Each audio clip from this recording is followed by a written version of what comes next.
Alhamdulillah. Jazakallah khair. Thank you very much for joining in to our Healers podcast, Muslims Let's Talk.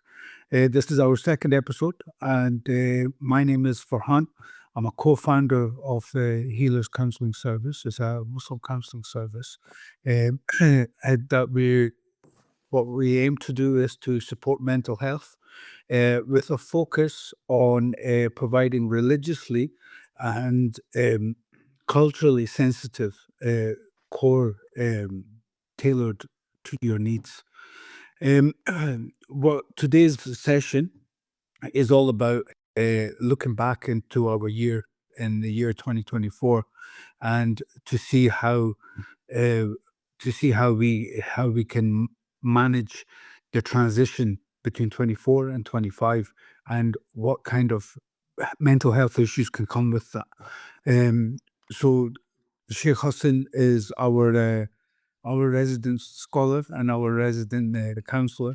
And inshallah, if you are looking for any kind of services and stuff, you can definitely check our website, healerscounseling.com, and book session. Well, yeah, you can book a session, but you just read our website and see what's available to you. If you feel like you need to talk to somebody, Sheikh Hassan's the best person to talk to, I think. So, without further ado, Sheikh, Assalamu alaikum. What's happening? Assalamu alaikum, Farhan. How are you? Alhamdulillah, Sheikh. Alhamdulillah. So, I wanted to basically just, I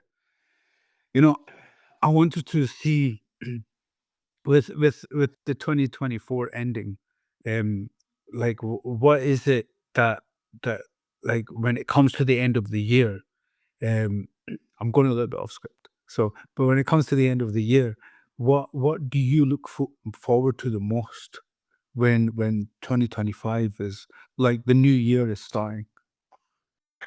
I suppose for me, also a reflection of the year and what I've been up to, and it's also about the coming year and how I can build on that.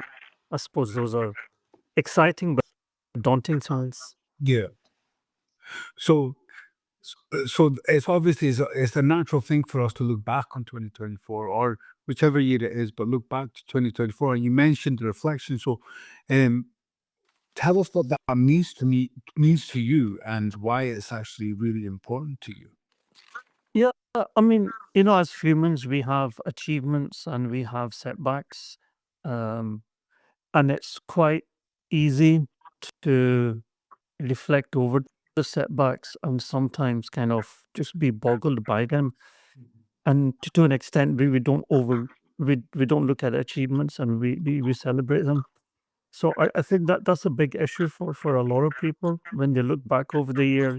It's about I haven't been good enough, I haven't done this, and often enough they give themselves such high targets. It's very difficult to meet.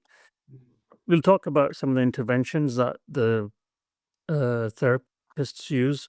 But one of the interesting things that I was looking at when I was reading through all of this, it was something called cognitive r- reconstruction.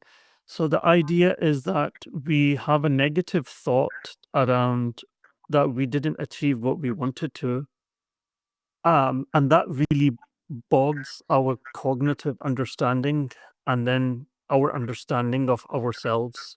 So I give you an example would be something like this year I failed to lose 20 kilos of weight. I'm a total failure. So the idea of losing weight and being a failure, you've kind of merged them two together. And now is not so much about losing the weight, it's about that you feel actually as a failure actually at this moment. So one of the interventions that the counselors often do is that number one, they would challenge the thought. They look for evidence like, okay, is it true that you haven't lost weight? Okay, it is true. But is there an alternative perspective? Okay, you've lost a couple of kilos. You maybe have changed your diet, you maybe gone out to the gym and you've taken these actual things slightly more seriously. So then they will say it's about reframing it. It'll be about I'm not a failure, but I haven't met my target, but I've picked up a lot of things actually on the way, and I feel I'm at a good place. So they would say that this is a kind of catastrophization that we often do. We link something to ourselves, and it's a great kind of catastrophe, and you really kind of bring yourself down to that. And religious people actually do that a lot. So if we took the same CBT cognitive reconstruction model and we looked at something like this year, I promised myself at the beginning of 2024 that I was going to read my 5 daily prayers.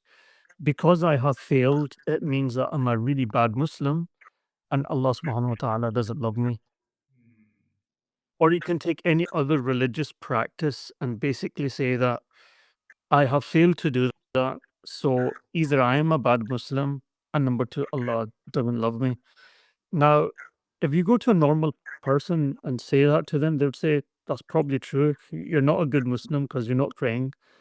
And the scripture also says, that if you're not praying, Allah doesn't love you. But when you internalize those things at a cognitive level, I think there's a big actually problem here. Yeah. To live with the idea that I'm a bad Muslim and Allah doesn't love me can really, really push you to the bottom.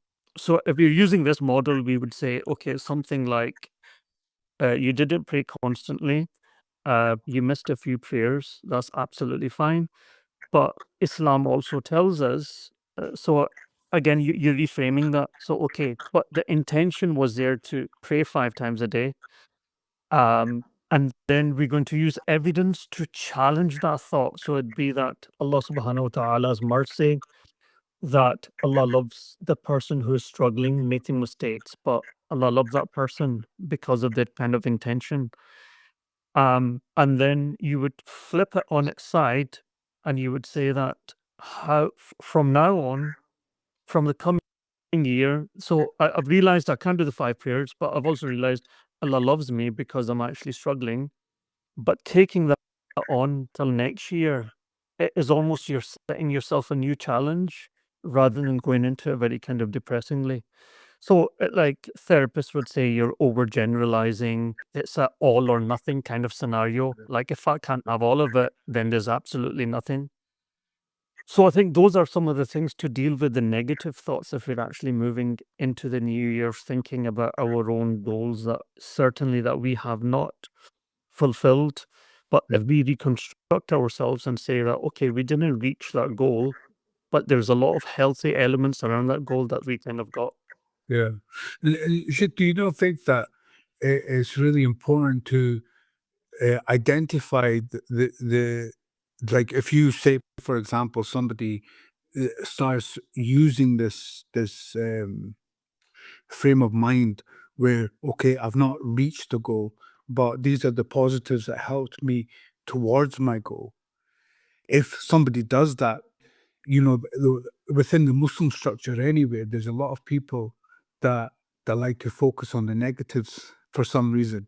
So, like, I'll give you a perfect example. One of my teachers, they told us a story of how they got to Hajj the first time. I won't name the teacher, but it's a really interesting or funny story. But there's one thing that happens, and when I told somebody else about it, and this somebody is very religious, fighting my beards all there, so you know, he focused on that one negative, you know, and then he was like, "Oh, was your sheikh's hajj accepted?" You know, that it wasn't even a big thing, you know.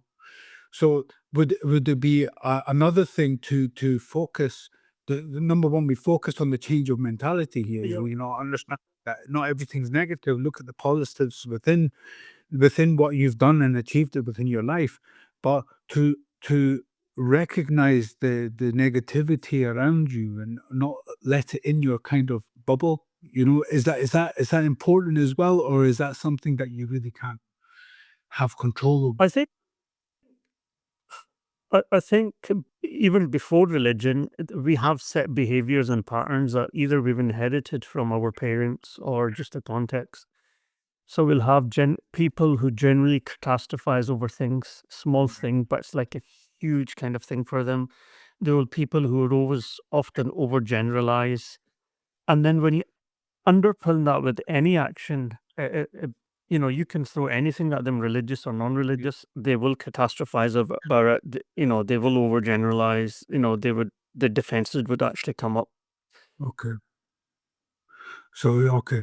Yeah, that's fair enough. Yeah, mashallah. Which is why, I mean, I know we're kind of slightly, when they talk about terrorists and Islam, for instance, you would say that for them, Islam is not religion, it's an ideology. You take Islam out and you give another ideology because they have that mindset and framework already. th- they just need anything to, not this. And it's interesting what's happened in Germany, for instance, because guy wasn't even religious. I think he was secular, so on and so forth, which shows you that religion is often a mask for a lot of these kind of things. Yeah. So back to the example of the guy praying. I mean, something which I wrote was something like, I guess if he wants to reframe himself for the coming year of 2025 and think to himself, I've already struggled this year in prayer.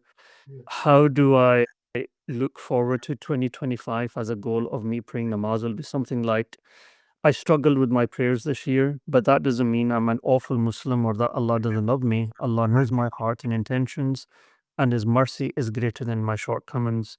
I can learn from this and take small steps to improve my consistency in prayer in moving forward.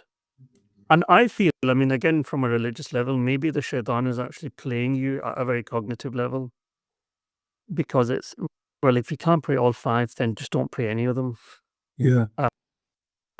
So you can take that as an example for anything that you feel that you've fallen on. And if people are watching, we're happy to share some of these interventions if you emailed us in.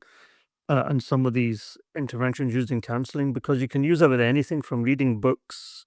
I failed to read 50 books this year. I'm so stupid. So you're almost the failure of a task, and then you've labeled yourself. And the idea is, how do you reconstruct that? So, just a side question. Did you read 50 books? No, I do. No. Was that you go?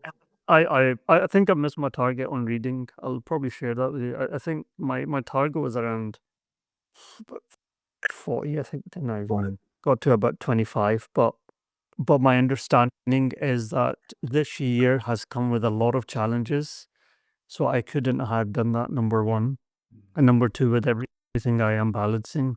So you need to reframe the perspective is very, very important. And this is, I think, the hadith of the Prophet, peace be upon him, where he talked about optimism and not pessimism.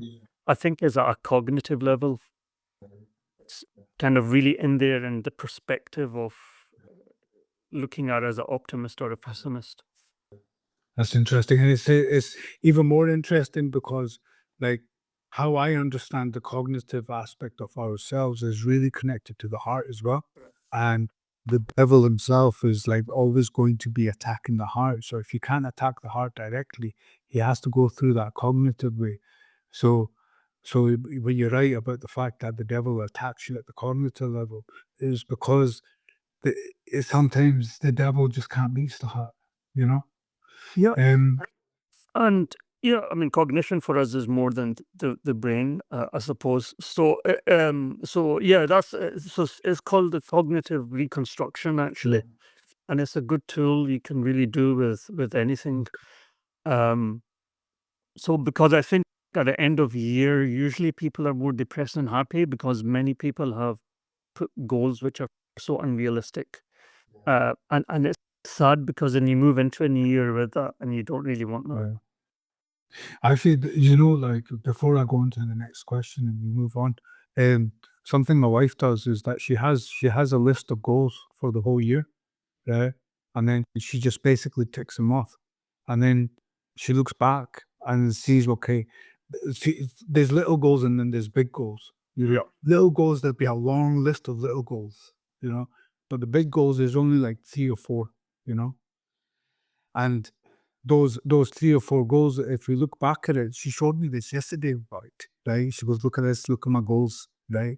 And she's got this something, it has something called a bullet journal, where she illustrates and articulates all of her year. And And I think is it's an amazing thing to do, and how she kind of it throws everything in our brain onto the paper. It's a really good way.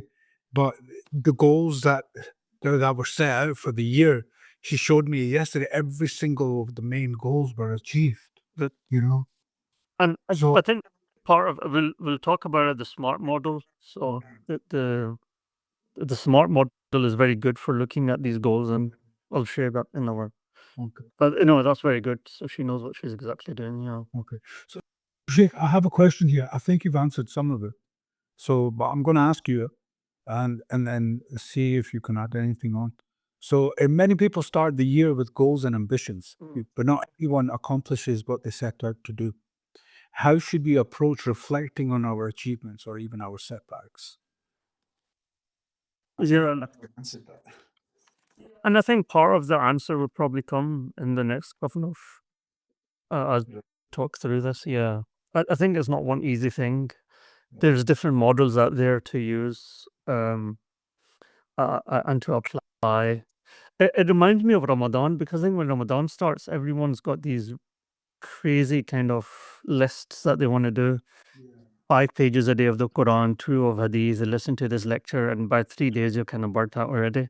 It's not kind of very sustainable. Um, so yeah, we'll look at that.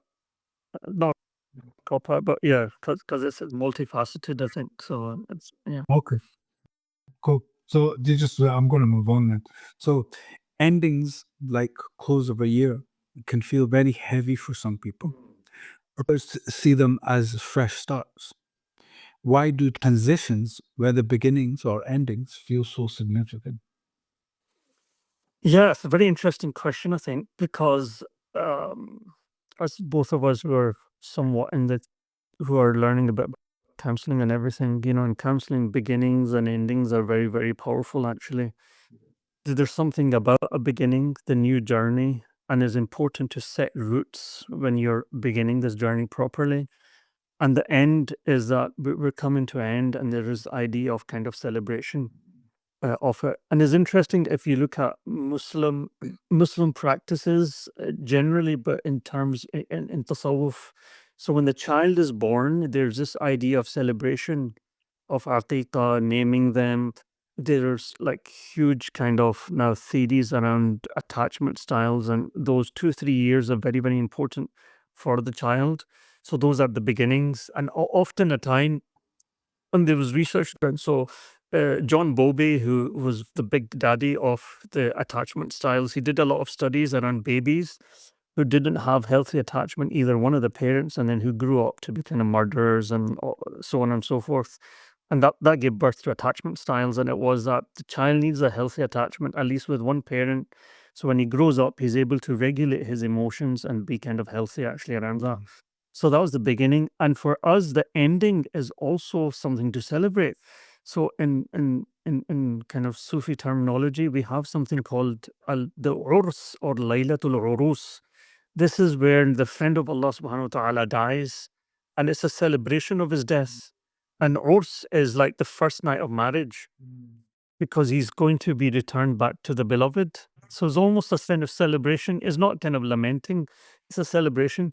So whatever actually facet we see, the beginnings are very important, and I think endings are also very important. There's kind of very beautiful hadith. One is innamal a'malu binniyat. So indeed, our actions are based on intentions, which are often at the start. But there's also a hadith in Bukhari that the Prophet said, innamal a'malu bil khawatim. The actions are actually judged by their ending as well. Almost there's a beginning, and there's almost an ending. And this is in anything and everything we do. From getting a job, you will see the beginning is very important to gel in with the team, to have that relationship with the manager, and then there's an ending, a celebration of what you've kind of Yeah. achieved, and then moving on. And there's almost a sense of closure that you actually that you get. So yeah, so this is why ending for 2024, I think, is very, very important. Yeah. So in You know, إِنَّمَا الْأَعْمَالُ بِالْخَوَاتِيمِ, it means, so the hadith is that indeed your actions are judged by their ending. Now, a normal person can see 2024 and say, okay, I've missed a lot of my targets. Let's just chill out and then restart in January. So Islamically, that's not healthy, but generally from a very mental health perspective, is actually not healthy. In fact, what you need to be doing is that before the end of December 31st, you need to be rushing to fulfill some of those kind of goals that you set. So in my case, very exact, I've got 3 books that are unfinished. And in my head is like, how do I come to a completion of these? Okay, I've missed my 40 target, but I really want to kind of complete these by the end of the year. So now I've realized I'm just really busy. I've just sensed my schedule has become busy because there's a lot of things that I wanted to do in 2024 that I feel that I can still cram them in. Is that hadith about Day of Judgment coming and the guys planting a you carry on doing that. You don't wait. So I think we should be doing that. We still have 10 odd, I don't know, whatever days, a couple, 2 weeks maybe left or over a week. And it's like, how do I finish 2024 in the best positive way? And that's the energy then you're going to bring into 2025. Well, that's like if you go into Ramadan, the last 10 days, with the hadith is like with the Prophet ﷺ used to buckle his belt, would tighten his belt, and then just those 10 days were just like, do you know what, let's achieve what we need to achieve. That's the concept of itikaf, going into seclusion, giving yourself that time. We can actually take that concept of Ramadan and those last 10 days and put it into life, and just kind of like going back when you were talking about the fact that attentions are judged by the endings. It reminded me of Umar radiallahu anhu, whether Umar radiallahu anhu would always pray that he wanted to die as a martyr, but could be in the caliph at that time. He didn't really think that dua was going to be answered, but then essentially it was answered, and he died happy, knowing that one thing that he wanted has been answered by Allah. So, um, And but yet, I mean, prior to Ramadan is interesting Islamically because I think before Ramadan, Sha'ban, innit? yeah, Yeah, so in Sha'ban, the Prophet Sallallahu Alaihi Wasallam would fast a lot, and then there was this kind of great preparation for Ramadan. yeah, Like, I'm not going to start fasting just a day before. So I think to prepare for 2025, it has to be now, yeah. literally now. Like I need to meet some of those 2024 goals, so I actually go into the year um, very focused. So I've been looking at my own goals, for instance. So the books, I've got like 3 books that I need to finish. There's an article pending that I'm currently writing on. So I'm spending a couple hours. So you realize you harness that energy Yeah. and you're able to kind of transfer that over. In terms of the setting the goals, I mean, I think most people who are professional know the kind of SMART model. Yeah. So something that make sure is very specific, it's measurable, it's attainable, is relevant, and it's timely. So I think many people are kind of aware of that. So as for SMART, which means that it has to be something very specific. So for instance, like I want to go to Umrah. Yeah. Right. So it has to be very specific. Why do I want to go to Umrah? When do I want to go? What and how I plan to actually do that. So it's very, very specific. So goals cannot be very loose. I want to read 50 books. Mm. Why do I want to read 50 books? Like, how is it going to help me? How am I going to plan that? All of those things, they're very important. And then in the SMART model, M is actually for measurable. So you need to track milestones. It's measured. It's not that I'm going to do everything one night. So if I'm preparing for Umrah, so I need to measure that every month. Am I going to save so much money? The preparation that's required for every month, am I going to take something off? So for my books, I was literally, I started off very strong. It was 3 to 4 books a year. So I was measuring. So when you're measuring it, also you kind of feel very, very good, and it gives you that kind of self motivation. And then A is the idea of this achievable. So I'm going to Umrah and it's costing me 5 grand. And by the end of the year, previous years, I've only had 1 grand disposable income. is that actually really achievable? And I think that's a big one because a lot of us, we set ourselves up to fail already Yeah. because the targets are just so high. So it has to be, in that sense, that actually has to be achievable. Another two, obviously, one is relevant, is like, how does it factor in with you, this idea, a strong connection to what you want to do? And then it has to be also time bound. So you need to have kind of deadlines actually around that. So you can use a SMART model for anything from making big life decisions to small ones. And I think they would be very helpful in as we come into the new year and you're thinking about, all right, 2024 was difficult. Some of these goals I had were unachievable, but how do I bring more manageable and kind of achievable goals? So how would you do that? So say 40 books was your goal for this year. Depending on the number. So let's say you got to 27 books and now these last 3 books that you're racing to read, it gets you to 30. Do you then stick with 40 for 25? Or do you go say, okay, do you know what? Last year I did 30, so this year I'll do 35. So a couple of things. So I will go back to the cognitive reconstruction number one. So I would never have negative feelings about myself, that because it didn't achieve a target, it doesn't mean I am kind of stupid or lazy or whatever it is. Like I said, there's always that other perspective you're actually Yeah. looking at. So you're almost thinking, despite what I've been through this year, despite the people who have passed away, despite the fact of the hiccups in my personal relationship, despite the hiccups in my spiritual relationship and my addictions, what I am dealing with, despite all of that, I still managed to read 27 books. And that is a huge achievement for me. But 30 sounds a bit better. As something which is slightly closer to the target. Can I actually do that? So that's how I would look at it. And then coming into the next year, it's an interesting question. I would probably then knock it down to 35 Okay. because I was measuring and it was going well. But I think around August, September, October time, I tail off because of just family commitments and, then some of the traveling and stuff like that. Yeah. Well, I felt like your PA for a long number of years, Six. So I can tell you right now, when as soon as it hits August, that's when you get extremely busy. So knowing your timetable is like that's understandable. When it comes to September, October, you just kind of like And then that prepares me for next year, that maybe I could have did some reading before and then spare those 2 months, yeah, knowing that they're actually going to be busy. But the important thing, it has an impact on me in the coming year. yeah, In that sense, it's not. I'm not, and this is a big problem. In fact, as Muslims, I think we're quite blessed because we have maybe around a good amount of time to reset our goals. yeah, So the Gregorian calendar is number one. Then there's a Muslim calendar of Muharram. That's another one where you think to yourself, okay, can I reorientate?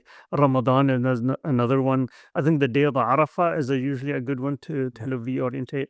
And then Rabiul Awwal is another one, the connection with it. So you have different periods in the year to reorientate yourself. Whereas for non-Muslims, often enough is like a new year, and that's what we're going to do. yeah, yeah. That's interesting. You actually mentioned that because, like, you never really think of it like that. That we have so many things going on in the year as Muslims that we've got so many chances to recalibrate, and that's Allah's mercy there and then, innit?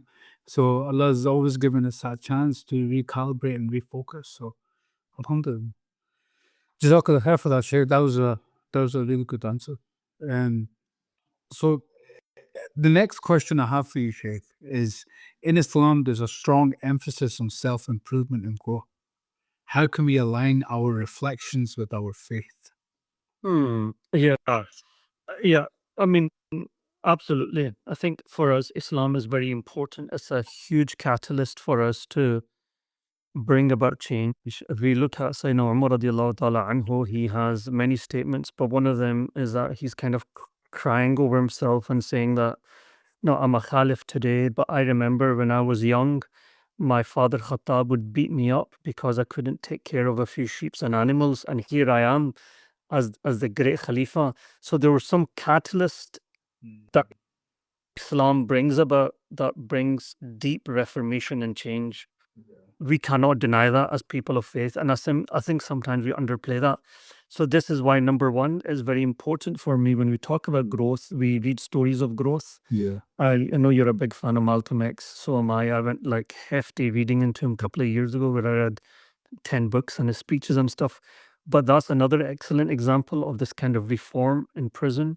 What's the catalyst is essentially, I mean, it was a distorted form of Islam, right, that he was engaging with, but it was a type that allowed him um, to reform and to change. And we have lovely uh, Professor Arbery of Oxford. I think he had translated Hilyatul Awliya, in which there were stories of scholars and A'imma who were in the wrong path, but then there was some kind of catalyst within that really changed them. Fudail ibn Ayaz and Abdullah ibn Mubarak and all of these guys. So I think that would be number one.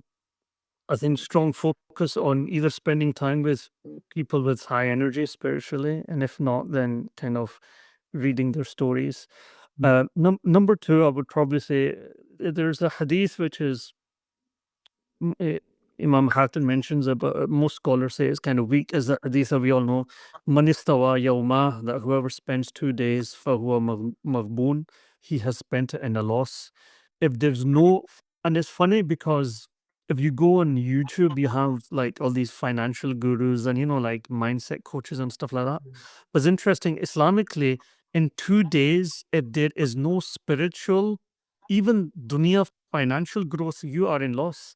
Sayyidina Umar would get would get frustrated with the lazy Muslim who's the idol, because he is not he's not doing anything productive for his deen or his dunya. Like, he would mention that often, like, if you're not doing it for deen, at least do something for the dunya. There was something that would really kind of frustrate him. There was a group of Hujjaj that come to do Hajj, and then they're really bad state, right? They don't have really much money or anything. And Sayyidina Umar says, what have you come with? Like, tawakkal ala Allah. And he chastises them. He goes, how dare you, your laziness, and you're conflating that to a sense of tawakkul. So, this idea of 2 days, spending 2 days where spiritually, financially, family wise, if you're not growing, is actually waste. And then it scares you, like, that's 2 days. Imagine people who spend 2 years and kind of this idle shape where they're not growing themselves. I mean, that's, if 2 days is a loss, I mean, 2 years is probably qiyamah.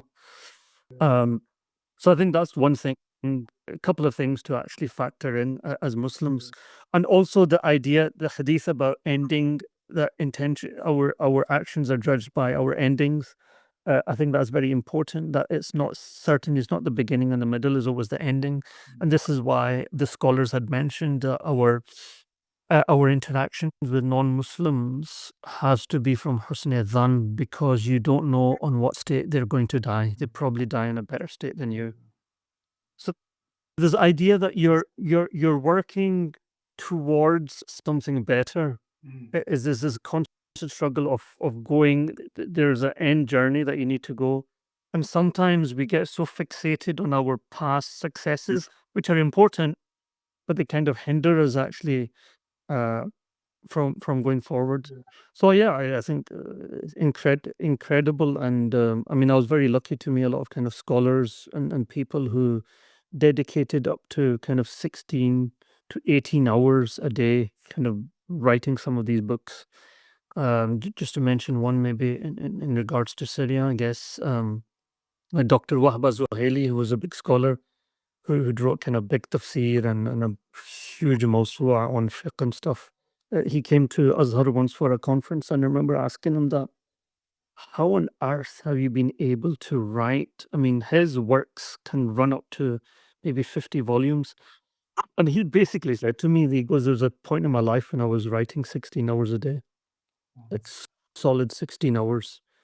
Like, that's all I was doing. Like, see when you just when you've in when Allah's blessed you and you're able to engage with a goal, you really you don't realize how the time, flies. People talk about having girlfriends, for instance, right? So they'll say like, I went to meet her for an hour, but oh my God, it felt like seconds, man. The time flew. I don't know how days fly past, and I don't realize it's because you're engaged spiritually, emotionally, at such a level with a person that time is no longer a constraint or a factor. And ulama, awliya, all of this thing about some of the Sahaba who would read the whole Quran in 2 rak'ahs. Usman was famous for this. It's just the deep engagement and Allah blessing them with that kind of a commitment to the motive that they actually have. We would all, you would feel some of that. There's stuff that you've done in your life. You think, wow, like, I just felt energized deep in the middle of the night. I could just work through it. I'd not feel constrained. So I think Islam above all other religions does give you that. I mean, Christianity is another one. Like some of the monks that you read about. I was reading about in Egypt. One of my teachers, he's from Sohag. This is in the Sa'id in Egypt, and it's not too far from As-Suyut, where Imam Suyuti was from. Okay. There's 3rd and 4th century monasteries that are still preserved in that part of Egypt by Coptic Christians. So they were Coptics. They're very different, kind of more Eastern Orthodox. And then I just started reading about it. It's very interesting. Like, they were thriving monasteries with 3,000 monks kind of staying there, reading, writing, and just very kind of committed to their cause and stuff.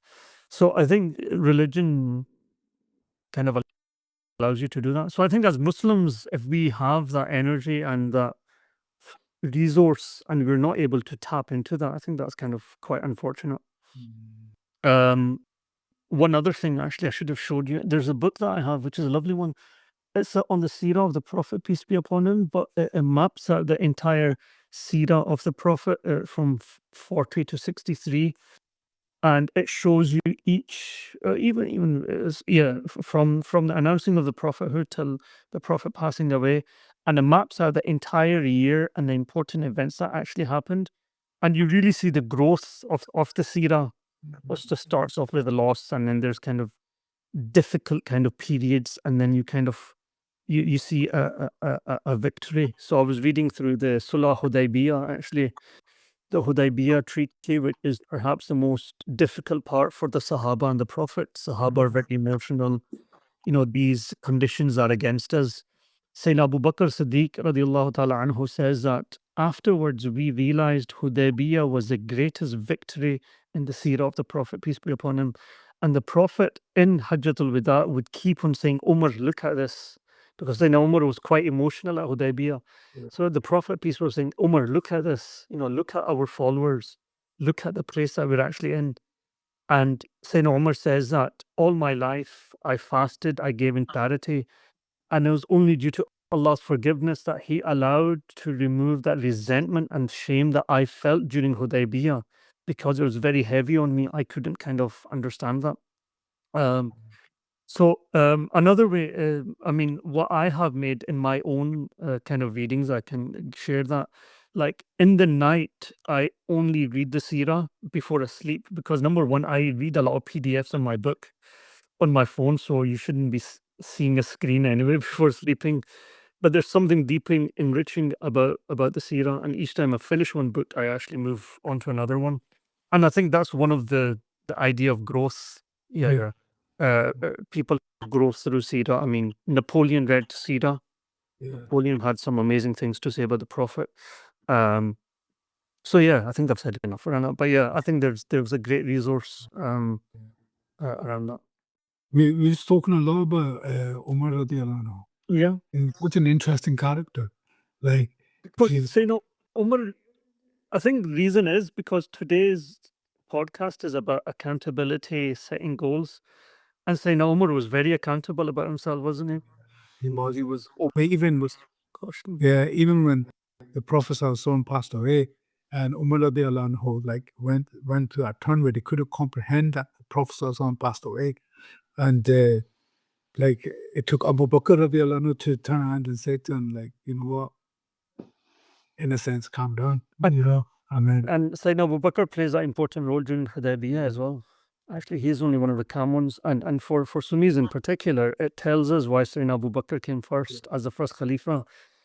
And I've been thinking, I know we're diverging here, I've been thinking of it deeply, but through the Seerah, you really understand that Sayyidina Abu Bakr, when it came to these very deeply emotional and difficult times where emotions were very high, there's something about really calm demeanor of Sayyidina Abu Bakr as-Siddiq radiallahu ta'ala anhu. 100%. He was very calm. Also, he knew the knowledge of the Arab tribes very well. So when the leader, the prophet, passes away, how to maintain tribal unity, he was able to do that. He was very Arab-centric from the Quraysh. But you're right, yeah. Sayyidina Umar was very, the muhasabah, he was very tough on himself. And I think maybe sometimes we need tough love. I mean, it's nice to take care of our mental health and be nice to us, but sometimes that toughness also maybe uh, is important. Okay, so next question, Sheikh. It's easy to define success by external measures like promotions, wealth, or recognition. But what does the less visible forms of progress, like inner growth and resilience? What about the less visible forms of progress, like inner growth and resilience? And I think inner growth, so just before you answer that, I think that inner growth and resilience is really important for us as individuals to be strong inside in order for us to have these goals and then set about achieving those goals. But then that's just me in layman terms. So Yeah. I think that's a good question.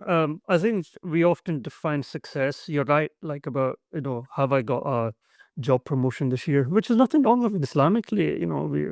We're part of the dunya. We're not like kind of Rabbani. We're not like monks.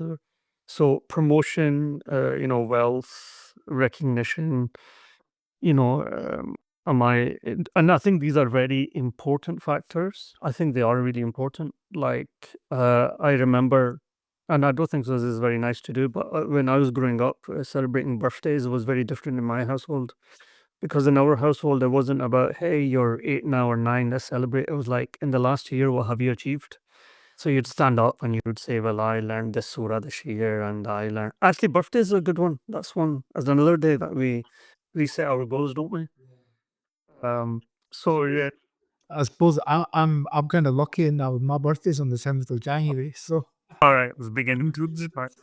Um, so you would share your stories of success, and then actually growing up, you realize these things are important, but the real aspect is actually the spiritual growth of a Muslim is like, how are we spiritually growing in a very secular, sexualized society? And that's a very, very tough one. And for both men and women, but probably men a bit more. How do we do that?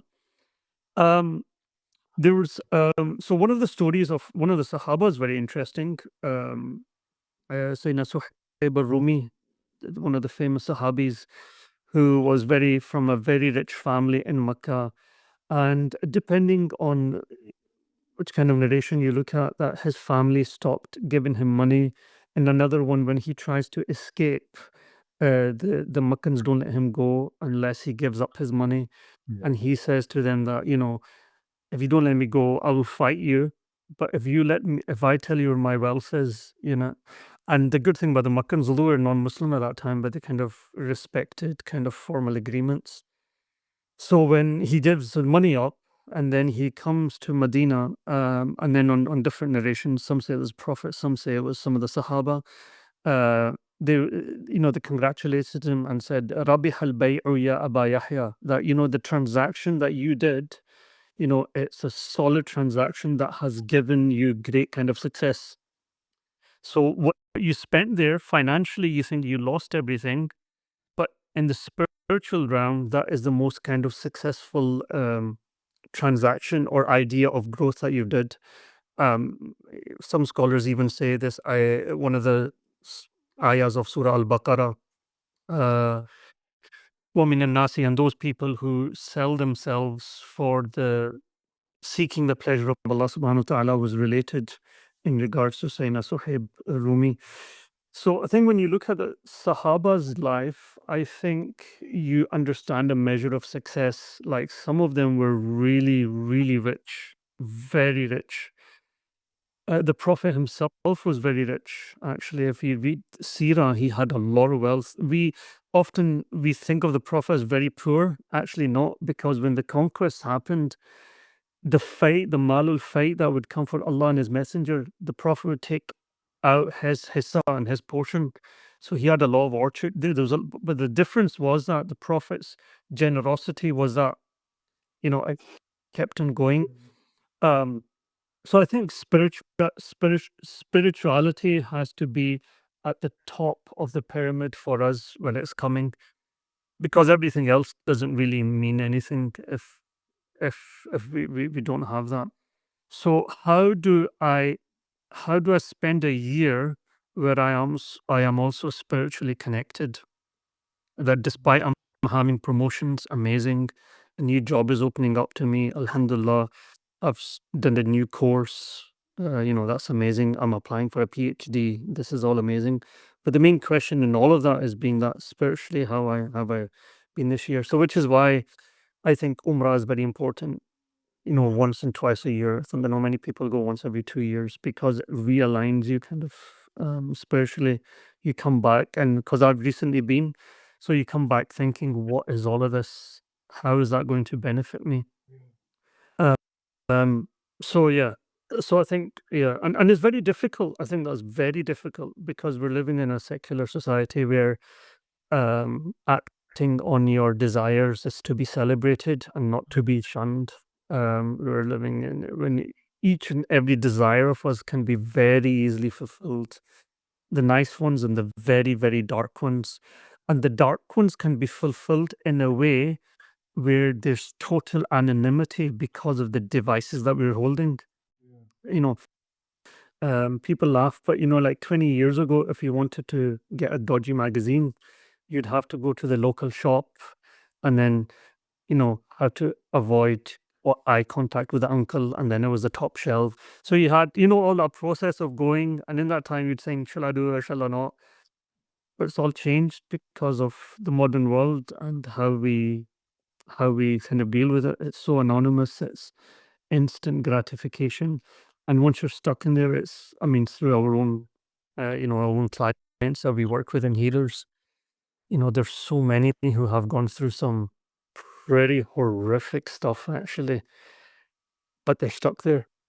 But they have the good jobs, amazing jobs. They have amazing lifestyles, but they're deeply struggling, and they know that, and they realize that spiritually, that's what I actually need. So I think with 2025, maybe 2025 coming, and I think it's very important to update your LinkedIn profiles and see where the next job is. But I think is that spiritually, how are we going to lift ourselves in 2025? Like, what do I have in place for my spiritual? Can I book a retreat with a sheikh for a week or two? A particular sheikh is taking a group to Umrah. Can I do that? Or maybe I cannot. Maybe 3 days with these sheikhs who do kind of retreats. Can I align myself with that? So all of these things have to be in the planning for the next year as a source. So, definitely. Sure. Well, yeah, thank you for that. That's very insightful. Um, just the last question I have for you. Well, there's quick fires, but this is the last one. Um, so as thank you very much for all the information that you've provided us with the reflection of transitioning into 2025. Um, just to wrap up the whole discussion, Sheikh, what steps can listeners take to reflect on the past year and prepare for 2025 with a purpose? So, like throughout this whole podcast, this whole session, per se. So there is little hints of what you've mentioned we should be doing and stuff, but just what can we do? Ah, Like, okay. So a couple of things I would, and it's probably a kind of summary of what we kind of talked about. So a couple of things. We've got a couple of weeks left in December, so do not give up. This would be a catalyst of how you enter 2025. So some of those goals that you've kind of missed a wee bit, even if you cannot fully do them, we can still do a wee bit more so you end the year on a good low, number one.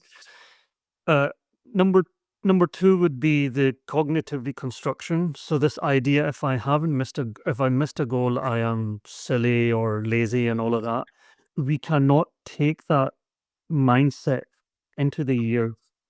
So that kind of intervention that we looked at, and I'm happy to, if people just message on on our Healer's Instagram page. I'm sure we can. I can easily share some of these interventions actually, which are very very important. Uh, ideally, you would go then with a counselor or a therapist. They would really kind of hone in that, but even you can read through yourself and work on that. yeah, And then the cognitive distortions that come that when you catastrophize about things, when you overgeneralize and you're overcritical about yourself and you feel worthless, all of these things. So that's number one that we need to deal with. That if we haven't managed to meet our goals for 2024, that we don't fall into this, but we gently finish off in a good year. Like I said, I've missed my target of books, but I'm still finishing the ones. Now I'm not going to say, right, that's me. I'm going to chill out for 2 weeks. No, I'm still going to manage my targets. But like the Sahaba, some of them were guaranteed Jannah, yeah. but they never stopped praying. They were actually spurred them to do kind of even more. So that'd be number one.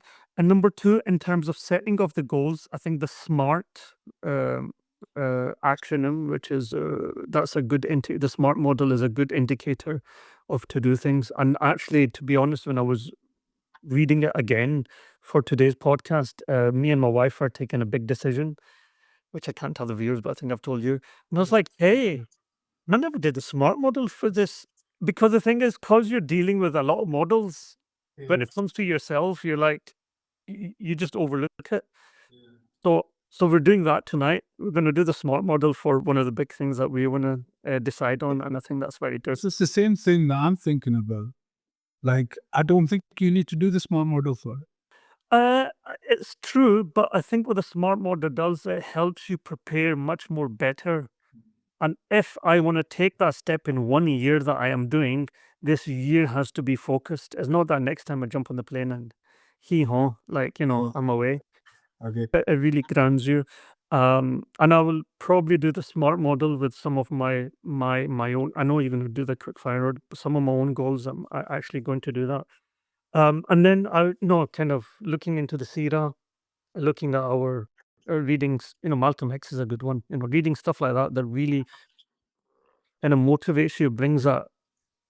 The animal sounds very, but that kind of angel, the spiritual person in roaring with kind of energy. Uh, Maybe there's one more thing probably I'd finish on, and this is a kind of a book that I read. It was about kind of mindset. It's about new beginnings and endings, in which the author basically said that if you're dealing with anything very very difficult, right? How do you give that up? So he talks about going into the neutral zone or the psychological no man's land. And he says that, so I've got a model here that I was actually looking at earlier today. So he says ending and letting go is often very difficult. And it's even with some of our actions that we do or addictions. So it's important that we enter into a framework where we want to lose something and then we enter into the neutral zone. The neutral zone is very discomfortable. It's a new habit that we're taking on. You're not going to enjoy it. You're not going to like it. It's no man's land. Yeah. But if you stick in there, then you actually come up to a kind of new beginning and it becomes a kind of new habit. Obviously, they break it down a wee bit more. What does that kind of mean? And to be in those kind of three states when you're in no man's land, it's very tough, it's very challenging. You feel very uncertain, sometimes low confidence. Is this going to work for me? But this is the Bear Grylls kind of hard intensity, and then the new kind of beginning and the new horizon comes. So that's another good model. And I'm like I said, I'm happy to share with people that I kind of found that works. It's interesting. Mentioned that my class that I did this week was all about loss and grief and how to accept it and denial and all of that stuff. So, like, we're looking at that structure. One of the main things that that I would discuss would be like, okay, the concept of loss. It can be anything, right? But once you've lost something, how can you understand that? You know, how does that help you move past from that loss, but in a way that you don't lose yourself?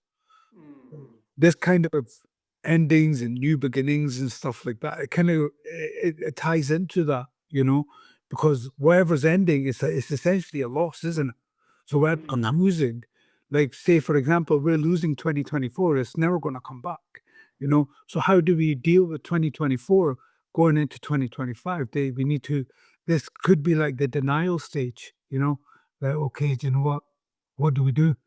You know, so That's a very interesting point. So the author does mention about letting go of old ways and identity. So it's almost like death. A part of you is you're embracing it is going to die. So he has like various things, like even if it means go to a graveyard and almost like do the action of burying something that resembles a side of you that you don't like. Just kind of bury it, and it's like it's farewell, goodbye. So yeah, yeah. Because you're right. It's a sense of loss. I mean, death is loss, right? So is about embrace the farewell to that and kind of move on. I find that quite helpful, especially if people are struggling with, uh, uh, kind of some of the addictions. Like I mean, it's kind of a lot out there, but it doesn't have to be very kind of hard or very strong addictions. But it could mean like spending 3 hours on YouTube, going through YouTube short videos, or it's watching inappropriate content. And it's these little things that really, once you do them and you wake up the next day, you think, yeah, yeah, I feel crap. And then it's really hampers the productivity.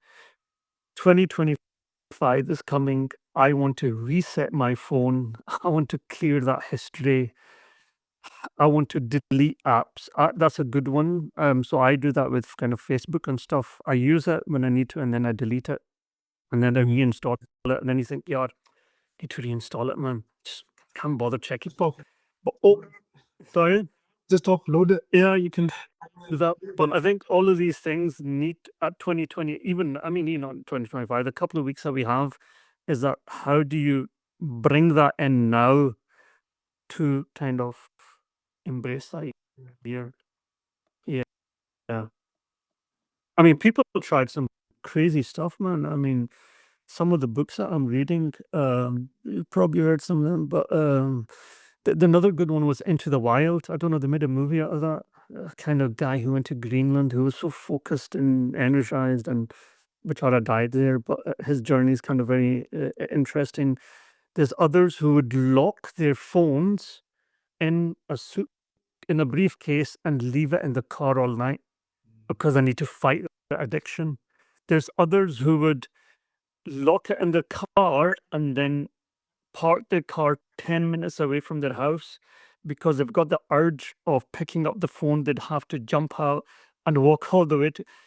And these are non-Muslims, and it shows you that how much they care about themselves Yeah. and to what extreme they are willing to go to battle that bad habit. Yeah. Do you know, that just reminds me of like a few years ago. That's where you like just forgetting Vicky. Goes down that.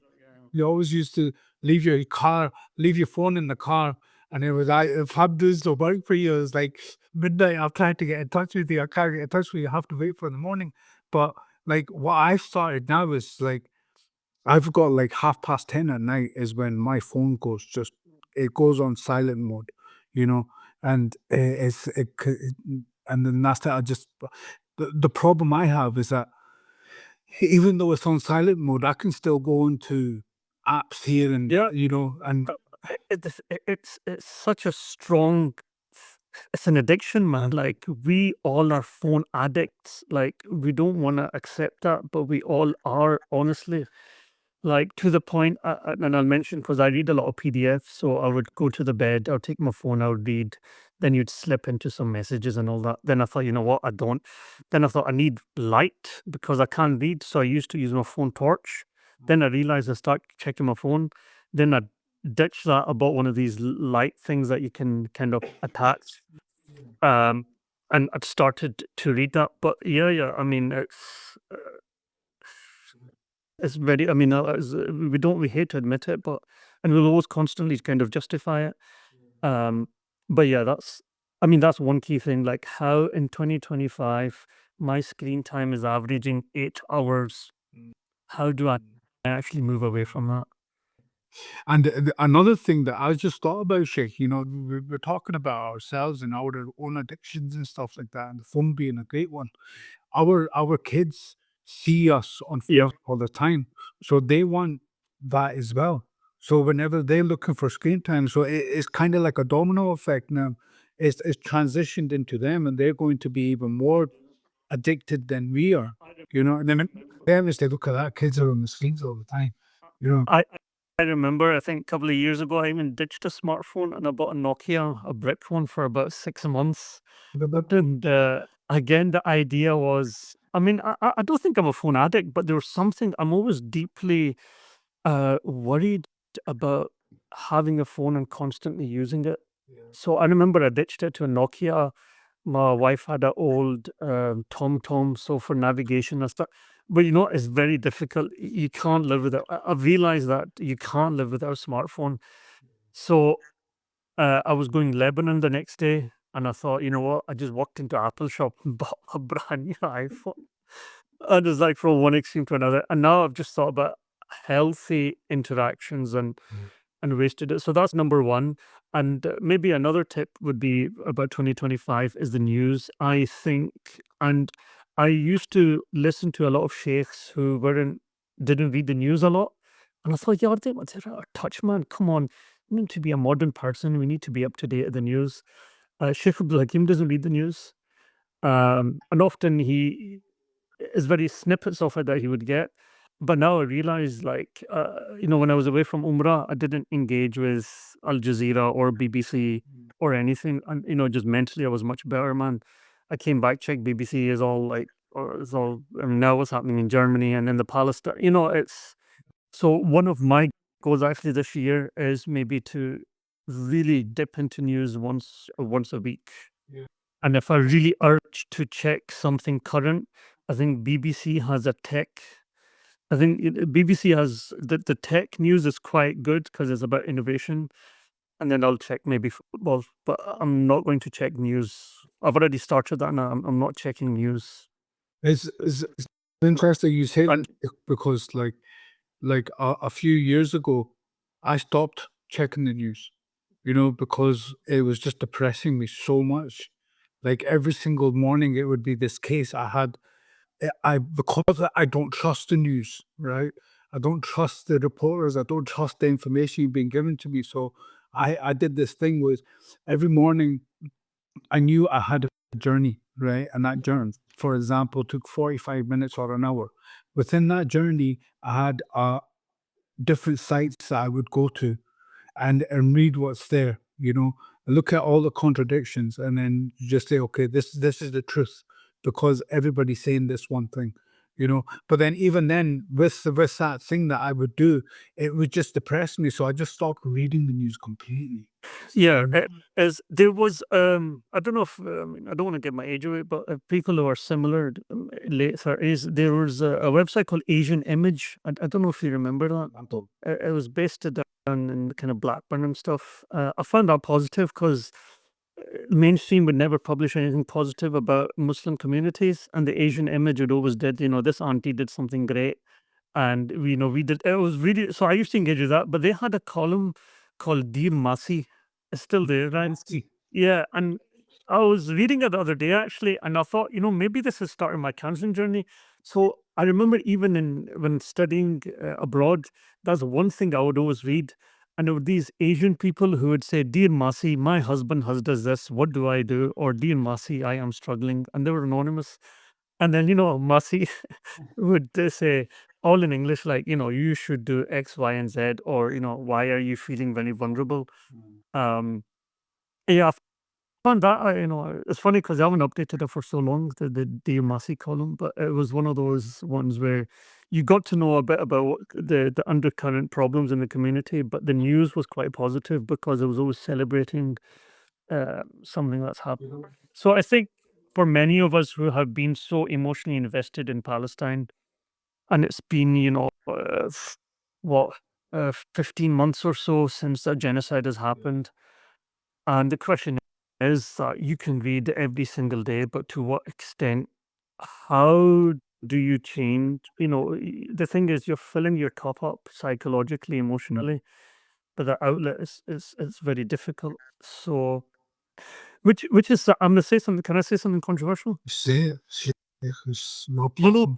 lot of people said in Saudi or in Umrah, like that the Saudis were cracking down on the kafiyas and free Palestine and all that. Yeah.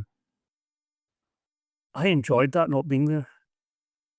Okay, that's a bit too controversial. The reason why it was, I think, and as maybe I'll finish on this. Like, generally, humans were never meant to be this interconnected ever.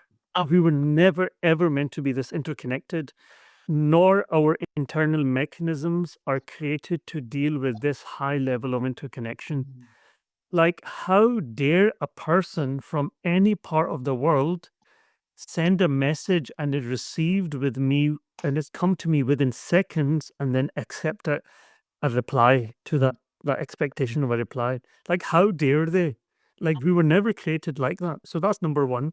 Number two, the Ummah has always gone through tragedies, but we were never interconnected at this level where we could see the genocide unfolding in front of our eyes. I'm currently reading, I'm currently actually writing a blog on the books that I've read this year, quite in detail on my Rosie Ellis website. So I'm reading, there's one book that I finished in January called Midnight Borders. It was about an Indian journalist, human rights lawyer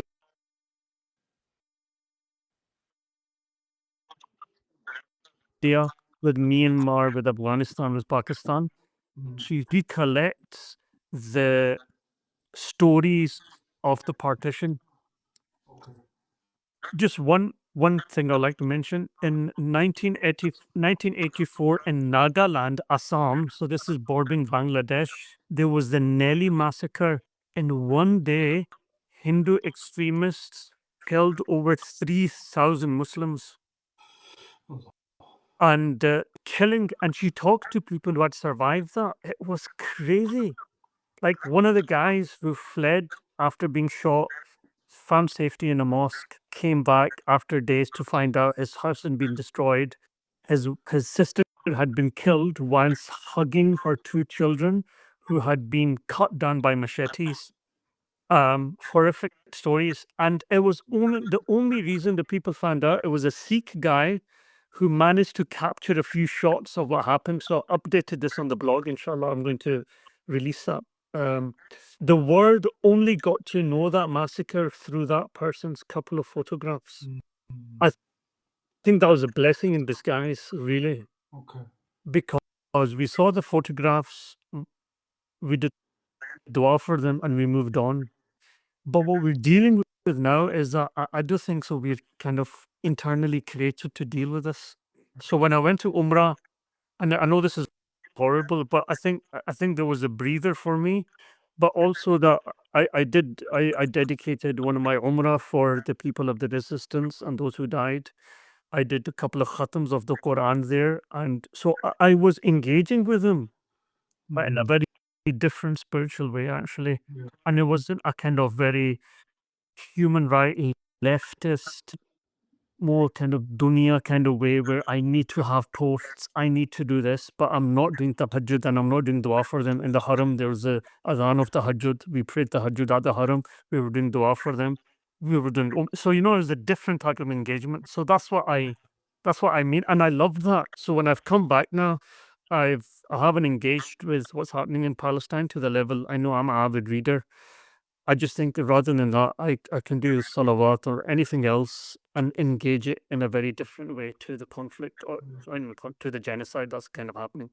Yeah, that's something that like Sheikh Ibrahim is kind of focused on as well. You know, like you worried about Palestine, but you know the reason that Palestine is in the place that it's in is because you're not praying your tahajjud, you're not praying your 5 times prayers. You know that your Quran has got dust all over it on the shelf, kind of thing. You know, and it's just fix that before you can wave the flag, kind of thing. You know, That's right. so And yeah, then we understand that. their story should push us to do this. Like, they're praying Jummah and mosques are being bombed and they're still saying Alhamdulillah. Yeah, And then you're saying that we're living in so much luxury around us and we're still complaining. So I think those are the deep messages that often Muslim scholars, when they looked at genocides happening to the Ummah, yeah, like, uh, I mean, the first probably genocide was against the Ahlul Bayt, what happened in Karbala. And what Imam Suyutis and others write, they're like, we can't even write about this event because we'll just kind of emotionally break down. Like, how, because then you begin to think, how can we enjoy food and drink where the grandson of the Prophet was, he was prevented to do actually all of that. So I think that's how the Ummah dealt with big catastrophes. It was like, it should shake you up spiritually. If not, I'm not going to engage with it. Because how do you engage with something like Palestine if you're not spiritually awakened? yeah, Like, it doesn't make sense to me. Like, if it's not spiritually awakening you, but you're still doing the food, like, how does that even? And traditionally, it was the same thing. yeah.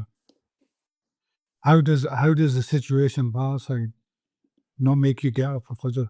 You know, one of those type But of at least if you've missed Fajr, you should feel bad about it for reading. yeah, yeah, definitely. Those we're getting a bit political, so let's Sorry, yeah, sorry. I just thought it was a slight controversial point. I just thought something that I came back from Umrah. I just, it's a different perspective, but I know people are not going to agree with me, and I understand that. yeah, that's fine. Yeah. We're people can agree, people can disagree. It's it's healthy sometimes. So okay, so let's end it with our quick fire rounds.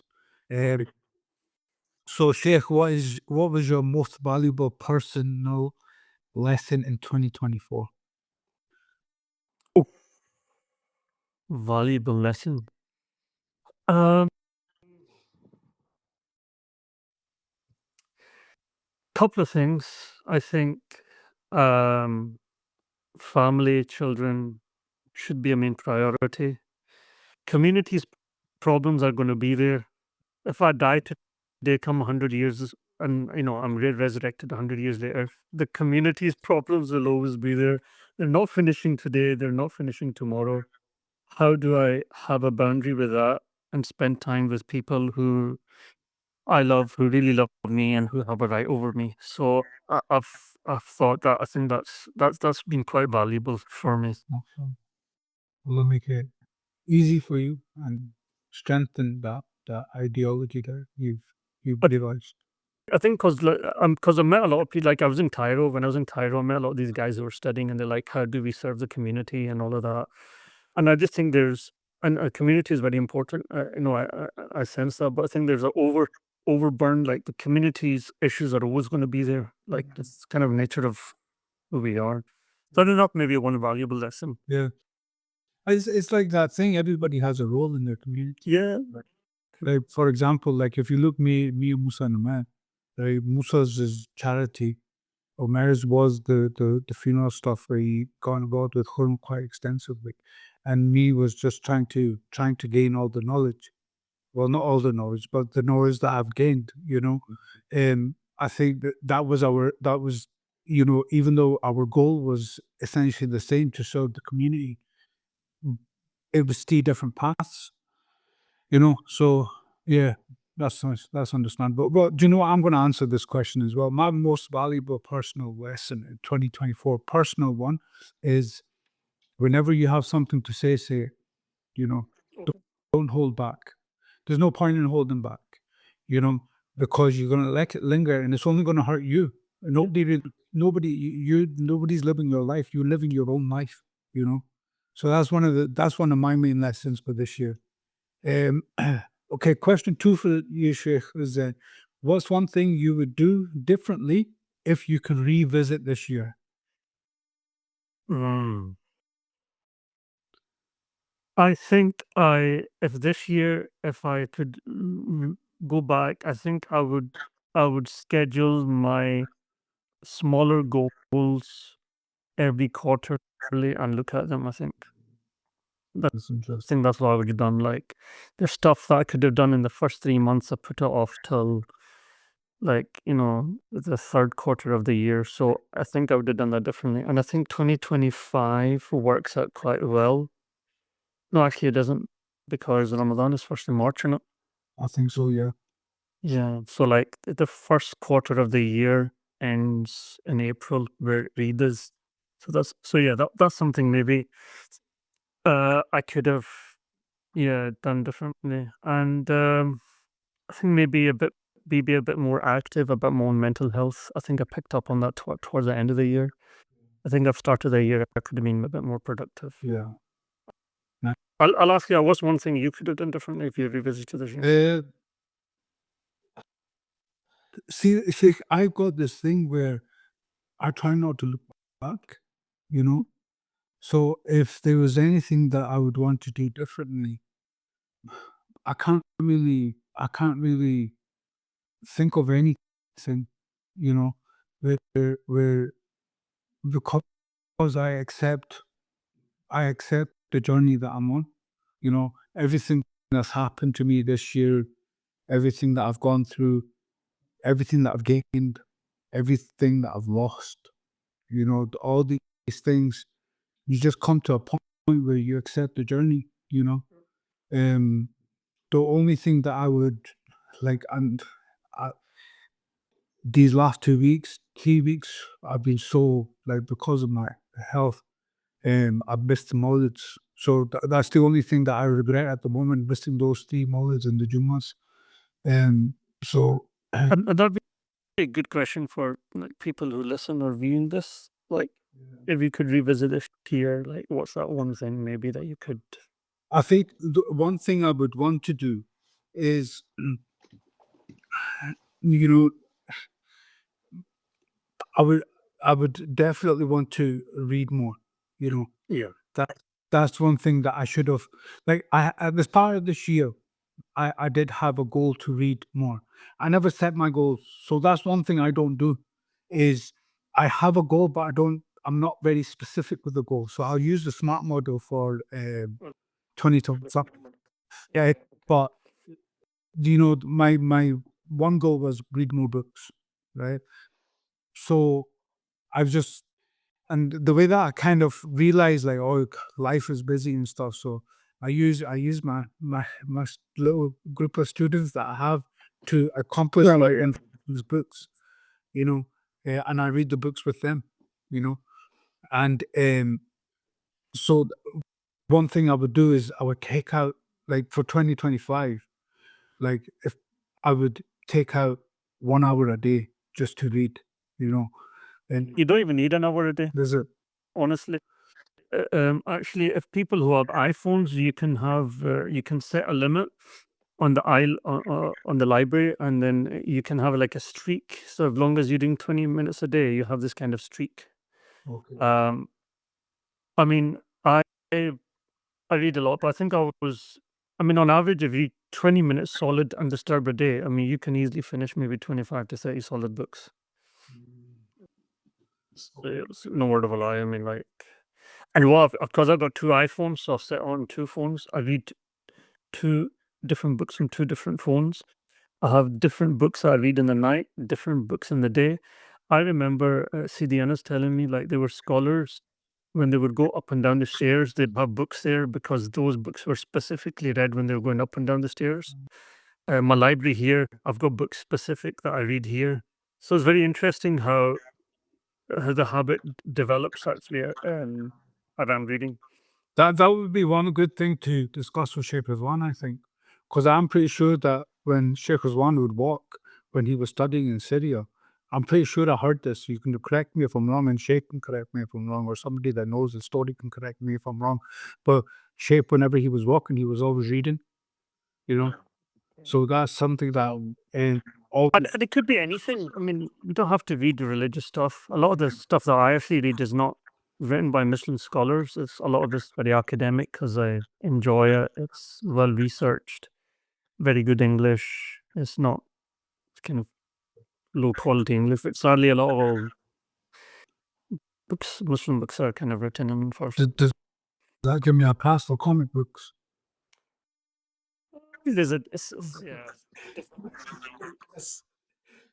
All right, okay, cool. Next question, Sheikh. How do you personally reflect and reset as the year ends? I think you touched on that, but Yeah, I did. I think, as like I said, as Muslims, we can reflect and reset a few times in the year. We have the Hijrah, the Muslim year. You know, we have Ramadan, Yom al Arafah. We even have our Gregorian birthdays and our Islamic birthdays.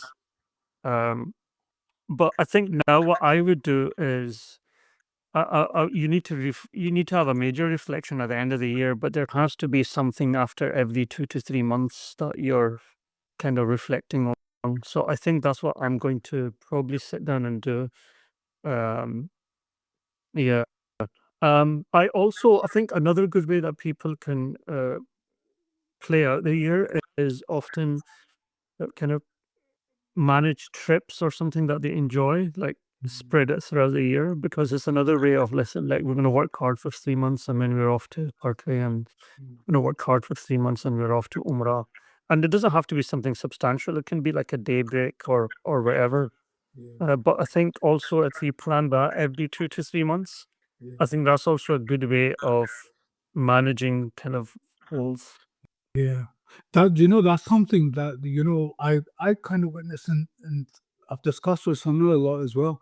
Is that the non-Muslim community, they're very good at that. Yeah. They're very good at setting their holiday time, and it's not just for the sake of going holidays. It's for them to reset. But that's the thing, yeah. It's not for the old for research. I actually finished some books. I don't know if people have read like stuff like Deep Work and what's the name? Carl, what forgot his name. Oh, but there's a lot of good work that's written around that. There's the 5 a.m. Club. I don't know if you read that. Oh, that's another good one. There's loads of really. It's like a flourishing. I'm just kind of looking. There's a kind of flourishing field of mindset.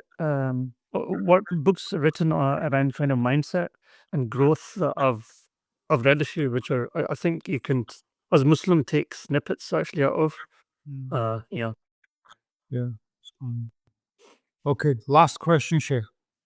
What's your advice for someone who feels stuck or disappointed with their progress this year? Listen to this podcast. I suppose because you went through different kind of interventions and ways how to deal with it, and in counseling, what we would use. Um, Also, how do you deal with disappointments? That's another thing. Some people are really bogged down by it. Others are very easy.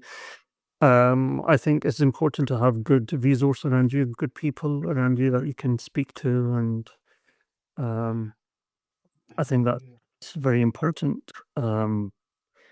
Yeah, I just think each new year it's a year closer to death for us, as Muslims kind of believe. Yeah.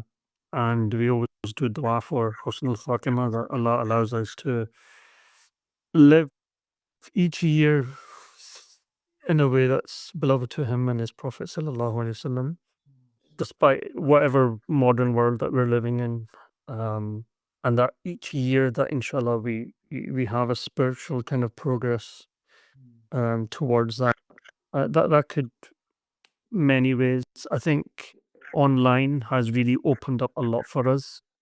So, if you're Islamic studies is bad, you can find a teacher online. If your Quran is a bit bad, you can find really good teachers online. If you need some counseling, you can get that online.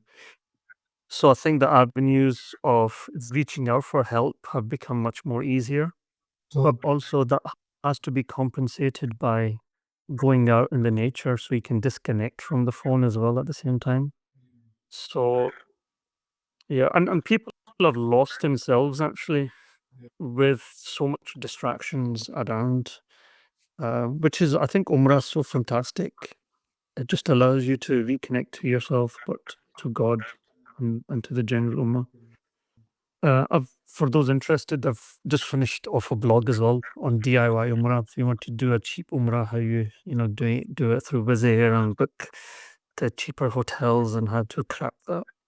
Um, yeah. yeah, It's interesting that, like all these discussions is just a final question, Sheikh. I know that this isn't even a part of the quick fires. So from everything that we've spoken about, one thing that's uh, clear to me anyway. I don't know if it's clear to anybody else, but um, this concept of recognizing what kind of mindset you have is very important. Do you understand that you yourself have a pessimistic mindset? Do you understand that you yourself have a optimistic mindset? Now, it's not for me. Correct me if I'm wrong. I would say it's not about changing your mindset or forcing a change of your mindset from pessimistic to optimistic or optimistic to super optimistic or whatever. It's all about recognizing where you are and just working towards it. yeah, yeah, absolutely. And then that work can either be done by yourself or talking to others or Yeah. doing some sort of counseling and all that. Yeah, absolutely. And then it gives you that breathing space. And I was speaking to one of my students, and she was going through all these issues that she's going through. Now, outwardly, somebody might think that that's not an issue, but it's a real issue for her. And at the end of that conversation, I said to her, "Okay, how do you feel?" She goes, "I feel as if I can breathe." But she's only 13 years old, you know. Right. So that was like a light bulb moment for me. Is that all people need to do is understand that when you recognize where you are and where you want to be and how to work towards that, it gives you that time to breathe. Yeah. You know? But I think the problem people have is that we live in systems and in families, and our kind of life is oriented to the sometimes around things that doesn't allow us and is very difficult. And then we need to take difficult decisions. Either that's to cut people out, to remove ourselves from a situation, a relationship, kids. It's just it's easy to say, but on the ground, dealing with clients, like we do, he lives from literally all over the world. Um, yeah, it's difficult. How do you remove yourself just for a moment so you get that time to think about yourself? Yeah. So some people don't even get that. Like, yeah, I can say a lot, but Mm. So that's the next time. So, inshallah, be there to best. okay. Well, thank you very much for your time, Sheikh. We've uh, gone over the time a bit, but just a little bit of homework for anybody that's watching, I think.